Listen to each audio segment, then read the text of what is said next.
Pada 1 Februari 2002, Brenda sedang menikmati makan malam dengan teman-temannya dan mereka pergi ke sebuah bar bernama Dad's. Sementara itu, suaminya, Damon, tinggal di rumah bersama ketiga anaknya, satu perempuan bernama Danielle dan dua laki-laki.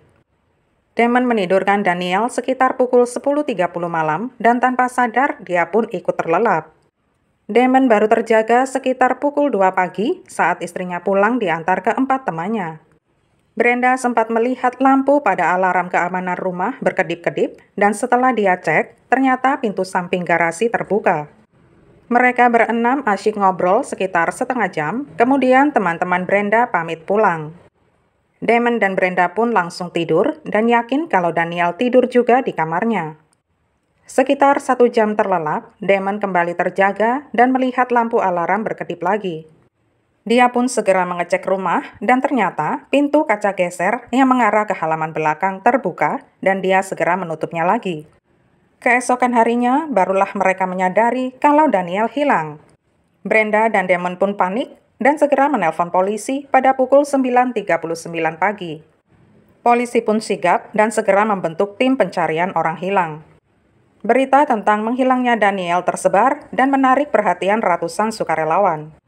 Selama berminggu-minggu upaya pencarian dilakukan di gurun, jalan raya dan daerah terpencil, namun belum membuahkan hasil. Laura Recovery Center membantu mengkoordinir pencarian. Danielle Recovery Center pun dibentuk di kantor real estate di Poway untuk mengkoordinir pencarian ini. Akhirnya, pada 27 Februari, pencarian itu membuahkan hasil. Beberapa pencari memutuskan untuk menyusuri area Jalan Setapak Dehesa setelah detektif menemukan jejak darah di rumah mobil milik David Westerfield. 2 orang sukarelawan menemukan mayat Danielle dalam keadaan telanjang dan setengah membusuk. Mayatnya ditemukan di Jalan Setapak Dehesa yang memang merupakan kota tak berpenghuni di sebelah timur San Diego. Diketahui bahwa David memang biasanya mengambil rute tersebut jika hendak ke gurun. Karena kondisi pembusukan mayatnya sudah parah, petugas koroner tidak dapat menentukan penyebab kematiannya. Petugas juga tidak dapat memastikan apakah korban mengalami pelecehan seksual atau tidak. Mereka bahkan harus memakai rekam gigi untuk memastikan identitasnya. Para petugas kepolisian menanyai tetangga keluarga Danielle pada Sabtu pagi menghilangnya Danielle. Polisi mengetahui kalau salah satu tetangga, yaitu David, ternyata tidak sedang di rumah. David yang berusia 49 tahun adalah seorang insinyur yang berwira swasta dan memegang hak paten untuk perangkat medis. Dia sudah bercerai dan memiliki 2 anak yang sudah dewasa. David memiliki rumah mobil yang mewah. Sekitar 3 hari sebelum Danielle menghilang, dia dan ibunya menjual kue ke David dan dia mengundang mereka ke rumahnya. Pada Sabtu pagi, David mengambil motor dari tempat lain, membawanya pulang, lalu mengisinya dengan perbekalan dan pergi dari rumah pada pukul 9.50 beberapa menit setelah Brenda menelpon 911 untuk melaporkan hilangnya Danielle. Kepada polisi, David mengatakan dia berkendara berkeliling gurun dan pantai dengan rumah mobilnya dan berhenti di sebuah perkemahan pada hari itu. David mengatakan dia bermaksud pergi ke padang pasir, tetapi baru sadar kalau dompetnya ketinggalan karenanya dia memilih ke perkemahan saja. Kalau benar dompet ketinggalan, bagaimana dia bisa membayar di muka untuk menginap 2 malam? Karena cuacanya terlalu dingin, dia memutuskan kembali ke rumah untuk mencari dompetnya, lalu berangkat lagi ke padang pasir. Tetapi sayangnya, ada seorang saksi yang sempat melihat David membuka dompetnya saat berada di perkemahan. Dia berkendara di padang pasir pada hari Minggu dan menelpon Derek untuk membantunya keluar saat terjebak pasir.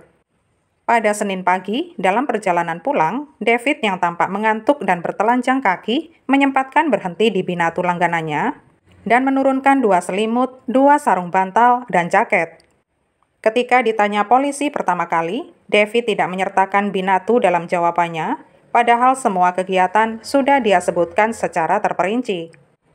Pada 4 Februari, polisi mengawasi David selama 24 jam. Dia tampak membersihkan RV-nya saat kembali dari perjalanan. Pada 5 Februari, baik rumah mobil, SUV, dan properti lain miliknya disita. David menegaskan kalau dia sama sekali tidak tahu keberadaan Danielle tetapi mengakui berada di bar yang sama yang dikunjungi Brenda dan teman-temannya malam itu. Brenda juga mengonfirmasi keberadaan David di sana. Pada 22 Februari, David ditangkap atas penculikan Daniel setelah polisi mendapati noda kecil darah Daniel di jaket David dan juga di dalam rumah mobilnya.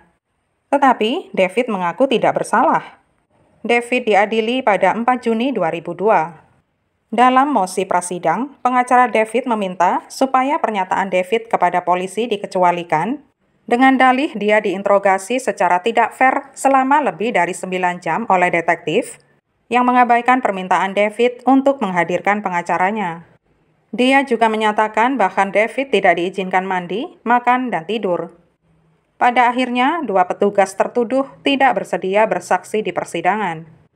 Beberapa bukti forensik pun dihadirkan oleh pihak penuntut, diantaranya noda darah Daniel di jaket David, noda darah Daniel di rumah mobilnya, sidik jari Daniel di rumah mobilnya, bulu anjing milik keluarga Daniel yang ditemukan di selimut yang ada di tempat tidur rumah mobil David, karena bulu anjing tersebut konsisten dengan yang ada di spray Daniel di rumahnya, dan serat akrilik yang ditemukan di tubuh Daniel cocok dengan yang ada di rumah David. Tetapi, masih banyak bukti fisik pendukung lainnya lagi selain yang sudah tersebut. Ada seorang saksi yang mengatakan bahwa dia lupa mengunci pintu samping garasi dan jaksa Dave Dusek berteori David bisa jadi masuk melalui pintu tersebut. Akan tetapi, jaksa menekankan bahwa penuntutan tidak diwajibkan untuk merinci bagaimana terjadinya penculikan, tetapi hanya sebatas penculikan itu memang sudah terjadi. Selama persidangan, pengacara David membuat pernyataan bahwa polisi terlalu terburu-buru dalam menangani kasus tersebut.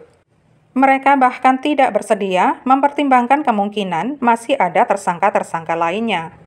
Sang pengacara bahkan mengatakan tidak menutup kemungkinan kalau yang mengunduh video pornografi anak dalam komputer David adalah putranya yang bernama Neil, yang pada saat pembunuhan terjadi, dia sudah berusia 18 tahun.